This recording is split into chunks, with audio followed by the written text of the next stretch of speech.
Welcome back. आपकी अदालत में आज हमारे मेहमान हैं कांग्रेस पार्टी के महासचिव दिग्विजय सिंह। आपकी अदालत में अगला हिस्सा।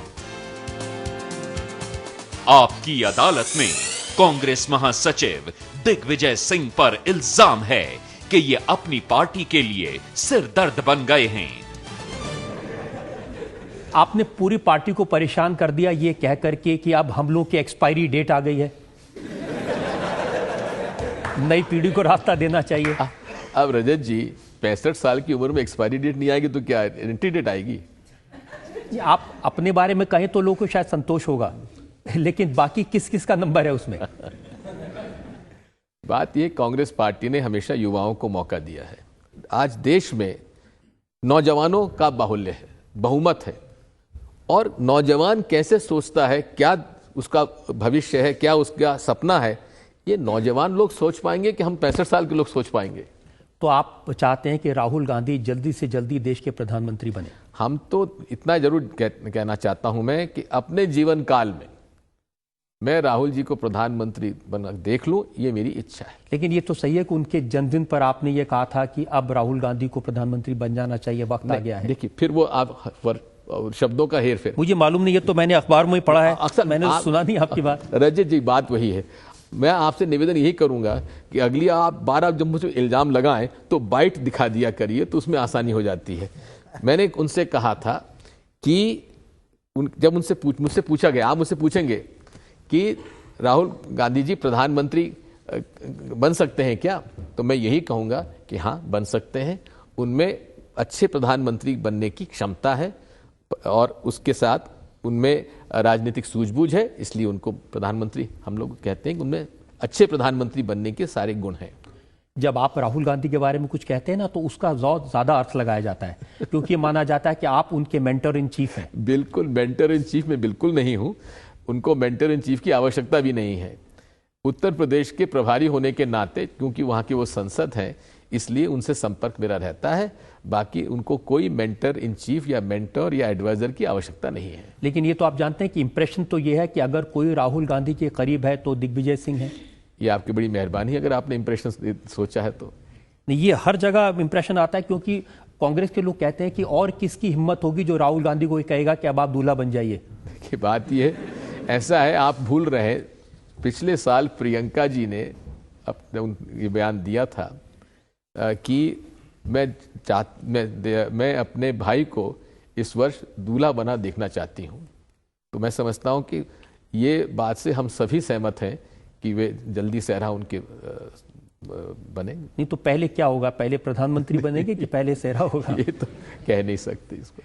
ये बात सही है कि आप राहुल गांधी के साथ मिलकर 2012 में उत्तर प्रदेश का चुनाव जीतना चाहते हैं, ये आपका एजेंडा है? निश्चित तौर पे। और उसके लिए लेकिन चुनाव तक ही हम लोग सीमित नहीं हैं। उत्तर प्रदेश के जो हालात बिगड़े हैं पिछले 20 साल में, इतने बिगड़ गए हैं, जात पात धर्म की राजनीति से बिजली मिलती नहीं, कानून व्यवस्था चरमरा गई, भ्रष्टाचार चरम सीमा पर, और वहाँ जो एक उत्तर प्रदेश एक फ्रंट लाइन स्टेट हुआ करता था, एक हम लोगों के लिए आदर्श के रूप में हुआ करता था।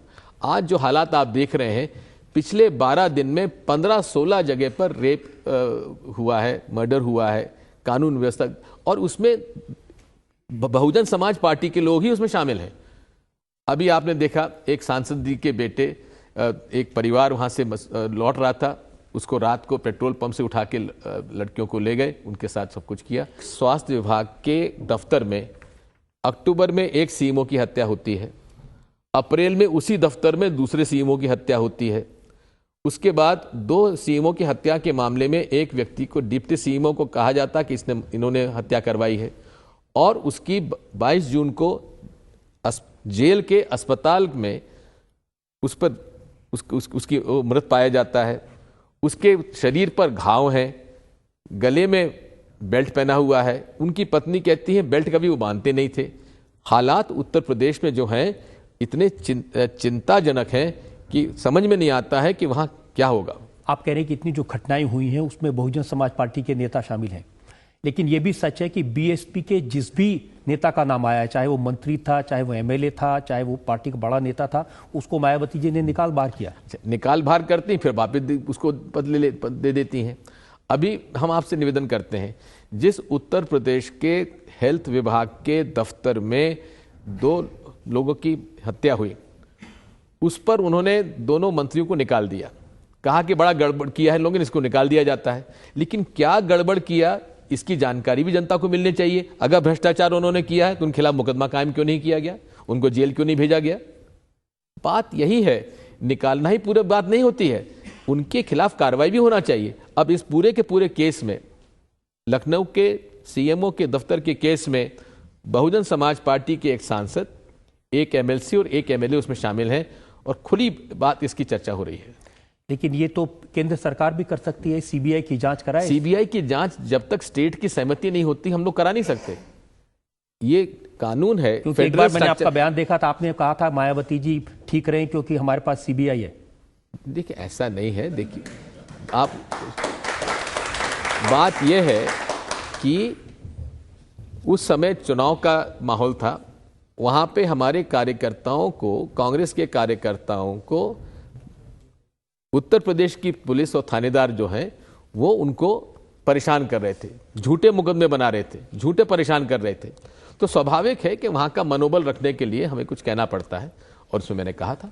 मायावती जी का और उनकी पार्टी के लोगों का इल्जाम यह है कि उत्तर प्रदेश में कांग्रेस पार्टी मुसलमानों को खुश करना चाहते हैं, इसलिए दिग्विजय सिंह को मैदान में उतारा, और आप ऐसे बयान दे रहे हैं कि जो मुसलमान है उत्तर प्रदेश के वो खुश हो जाए। बात यह है, कांग्रेस पार्टी ने हमेशा सांप्रदायिक हिंदू, सांप्रदायिक मुसलमानों के खिलाफ लड़ाई लड़ी है, आज़ादी के पहले भी और आज भी। उस समय भी हम मुस्लिम लीग से लड़ते थे और दूसरी तरफ हिंदू महासभा और आरएसएस से लड़ते थे। हमारी लड़ाई किसी संगठन या व्यक्ति से नहीं है, हमारी लड़ाई विचारधारा के साथ है।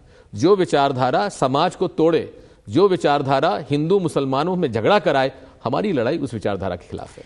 ये कौन सी विचारधारा है जिसके तहत आपने कहा कि उसामा बिन लादेन को समुद्र में दफनाना इस्लाम के खिलाफ था? देखिए, आप फिर मेरी बात को तोड़ रहे हैं रजत जी। मुसीबत यह है कि मैं कहता कुछ हूं और छपता कुछ है, आप कुछ और बात कह जाते हैं। नहीं, मैं आपको एग्जैक्ट मैं एग्जैक्ट बता रहा हूं आपको। मेरे से पूछा गया कि क्या उसामा बिन लादेन को समुद्र में दफनाना उचित था। मैंने बिना किसी का नाम लिए मैंने ये कहा कि खूंखार से खूंखार और गिरे से गिरे अपराधी को भी दफनाना उसी प्रकार चाहिए जो उसका धर्म कहता है। ये मैंने कहा है और आज भी मैं उससे कायम हूं। और इसमें कौन सी तुष्टिकरण की बात हो गई? आप इसे अच्छा, अगर आप मुझसे प्रश्न पूछते तो मैं क्या कहता ये, और मैं आपसे प्रश्न पूछता तो आप क्या कहते इसमें? आज तो प्रश्न पूछने की बारी मेरी है। ठीक। तो आरएसएस के लोग की शिकायत यह है कि आपको हर जगह आरएसएस दिखाई देती है। रामदेव के पीछे भी आरएसएस है, अन्ना हजारे के पीछे भी आरएसएस है, कोई जूता दिखाए उसके पीछे भी आरएसएस है। बात यह है कि जब से राष्ट्रीय स्वयंसेवक संघ के कुछ कार्यकर्ता आतंकवादी गतिविधियों में लिप्त पाए गए, और अभी इस बात सामने आ गई है, मालेगांव के दोनों ब्लास्ट, मोडासा का ब्लास्ट, आपका समझौता एक्सप्रेस का ब्लास्ट, आपका अजमेर दरगाह शरीफ का ब्लास्ट, मक्का मस्जिद हैदराबाद का ब्लास्ट आरएसएस के एक्टिविस्ट ने किया, स्वयं उन्होंने स्वीकार कर लिया है। और ये भी आप देखेंगे, जब से वो लोग गिरफ्तार हुए हैं तब से हमारे देश में बॉम्ब ब्लास्ट होने बंद हो गए हैं। तो ये बात मैंने कही थी और इस बात को अब सामने बात आ भी गई है, उस पर कार्रवाई भी हो रही है। सुनील जोशी, जो कि इनका पूरा एक की फिगर था आरएसएस का, जिसने के सारे ब्लास्ट किए थे, उसकी हत्या भी आरएसएस के एक्टिविस्ट ने कर दी। वो भी अब उसके इन्वेस्टिगेशन में सारी बात सामने आ गई है। तो मैं जब ये बात कहता हूं तो कुछ सोच विचार कर और कुछ आधार पर कहता हूं। अब ध्यान उससे अलग करने के लिए ये सारी बात सामने आई गई। और अगर आप अन्ना साहब हजारे का बैकग्राउंड आप देखेंगे, वहां पर जो बैनर बना हुआ था और जिस भारत माता का स्वरूप आरएसएस अपने कार्यक्रम में प्रदर्शित करता है, वही चित्र वहां लगा हुआ था।